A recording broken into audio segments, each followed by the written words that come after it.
আপনারা দেখতে পাবেন ডাকসু নির্বাচনের আগে এবং ডাকসু নির্বাচন পরবর্তী অব্যাহতভাবে সোশ্যাল মিডিয়ায় কিছু রিয়েল আইডি এবং কিছু ফেক আইডি থেকে এবং পেজ থেকে আমাদের যারা ছাত্রীরা আছে, নারীরা আছে এবং বিশেষ করে যারা নারী অ্যাক্টিভিস্ট আছে এবং ডাকসুতে নির্বাচিত যারা প্রতিনিধি আছে তাদের বিরুদ্ধে অব্যাহত সাইবার বুলিং হচ্ছে, স্লেট শেমিং হচ্ছে, হ্যারাসমেন্ট হচ্ছে, বিভিন্ন ধরনের ফেক ফটো কার্ড দিয়ে অব্যাহতভাবে নোংরা ভাষায় প্রপাগান্ডা হচ্ছে এবং কমেন্ট সেকশনে অব্যাহতভাবে এই পেজগুলো থেকে আইডি থেকে আমাদের যারা প্রতিনিধি যারা আছে এবং নারী শিক্ষার্থী যারা আছে এবং বিশেষ করে যারা নির্বাচিত প্রতিনিধি আছে তাদের বিরুদ্ধে ক্রমাগত প্রপাগান্ডা হচ্ছে।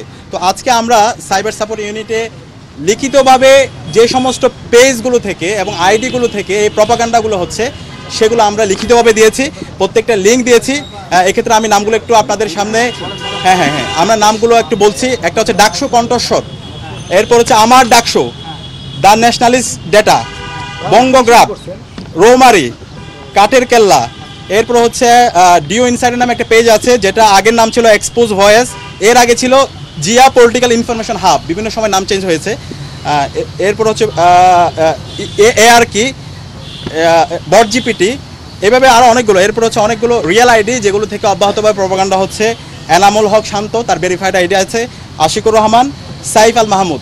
তো আমরা দেখেছি এখানে যতগুলো পেজ বলেছি প্রত্যেকটা পেজ রাজনৈতিক দল, একটা রাজনৈতিক দলের সাথে কানেক্টেড, সেটা হচ্ছে ছাত্র দল এবং বিএনপির বিভিন্ন অ্যাক্টিভিস্টরা এই পেজগুলো চালায়। তো আমরা যখন আমাদের এই লিঙ্কগুলো দিয়েছি, এখানে যারা এক্সপার্ট আছে সাইবার নিয়ে যারা কাজ করে তারা ইতিমধ্যে এটা নিয়ে কাজ করছে, তারা বিআরটিসিকে ব্যবস্থা নেওয়ার জন্য, বিটিআরসিকে ব্যবস্থা নেওয়ার জন্য বলেছে। একই সাথে অ্যাক্টিভিটি লগগুলো তারা দেখছে, ফেসবুকের সাথে অফিসিয়ালি যোগাযোগ করেছে।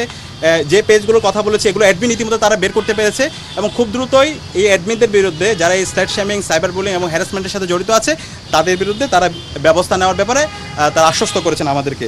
এবং একই সাথে এই online propaganda, cyber bullying, harassment এটার বিরুদ্ধে যেন শিক্ষার্থীরা নির্বিঘ্ন অভিযোগ দিতে পারে, আমাদের শাহবাগ থানা যেটা আছে সেই শাহবাগ থানায় একটি সাইবার সাপোর্ট সেন্টার খুব দ্রুত স্থাপন করা হবে। শিক্ষার্থীরা সার্বিকভাবে ওইখানে গিয়ে অভিযোগ দিবে এবং আমাদের ডাকসুর পক্ষ থেকে ইতিমধ্যে একটা ডিজিটাল কমপ্লেন বক্স আমরা করেছি। সেই কমপ্লেন বক্সের সহায়তায় আইন ও মানবাধিকার সম্পাদক সার্বিকভাবে এখানে সহযোগিতা করবে। তো আমরা আশা করছি এই যারা স্লেট শেমিং করছে, সাইবার বুলিং করছে, হ্যারাসমেন্ট করছে, মিথ্যা প্রপাগান্ডা করছে, তারা হলো কালপ্রিট। সে যেই দলের হোক, যে রাজনৈতিক দলের হোক। আমরা দেখতে পেয়েছি গতকালকেও আমার বিরুদ্ধে বঙ্গগ্রাফ নামে একটি পেজ থেকে মিথ্যা প্রপাগান্ডা ছড়ানো হয়েছে। তো পরবর্তীতে তারা আবার ক্ষমাও চেয়েছে। তো আমরা আমাদের এই যে অভিযোগ দিয়েছি সেই অভিযোগের মধ্যে সকল পেজগুলো ছিল এরকম যারা প্রপাগান্ডা করছে, মিথ্যা প্রপাগান্ডা, সবার বিরুদ্ধে আইন শৃঙ্খলা বাহিনী যথাযথ ব্যবস্থা গ্রহণ করবে। তো আমরা একই সাথে শাহবাগ থানায় গিয়ে আমাদের যে মামলা, সেই মামলার কপিটা জমা দেব এবং আমরা আশা করছি এই যারা কালপ্রিট আছে তাদেরকে দৃষ্টান্তমূলক বিচারের আওতায় নিয়ে আসার মাধ্যমে সাইবার বুলিং, হ্যারাসমেন্ট এগুলো বন্ধ হবে। এবং